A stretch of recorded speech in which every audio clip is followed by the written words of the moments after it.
بسم اللہ الرحمن الرحیم۔ السلام علیکم ناظرین، آج جنوری کی 20 تاریخ کو ناروے میں میرے شہر کی صبح بہت ہی خوبصورت اور روشن تھی، اتنی کہ انفلوئنزا کے باوجود میں نے باغیچے کا دروازہ کھول کر دور دور تک نظر آنے والے مناظر کی تصاویر بھی لے لیں اور چھوٹی سی مووی بھی بنائی۔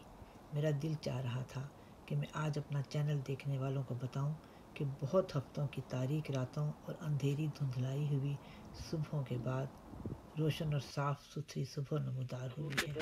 گو کہ برف ابھی بھی بہت ہے، مگر جو عالم ایک ہفتہ قبل تھا وہ نہیں رہا۔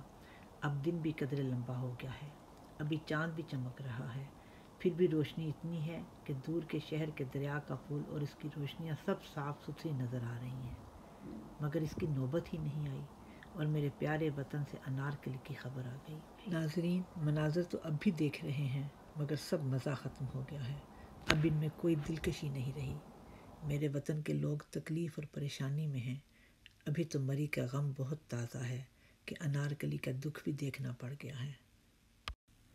انارکلی کہنا، بولنا، سننا، وہاں جانا، پھرنا، شاپنگ کرنا سب ہی بہت بھلا لگتا ہے، مگر جب انارکلی کو مسخ کرنے کی کوشش میں فتنہ پرور لوگ آگ اور خون اچھالنے لگ جاتے ہیں تو دل مٹھی میں آ جاتا ہے۔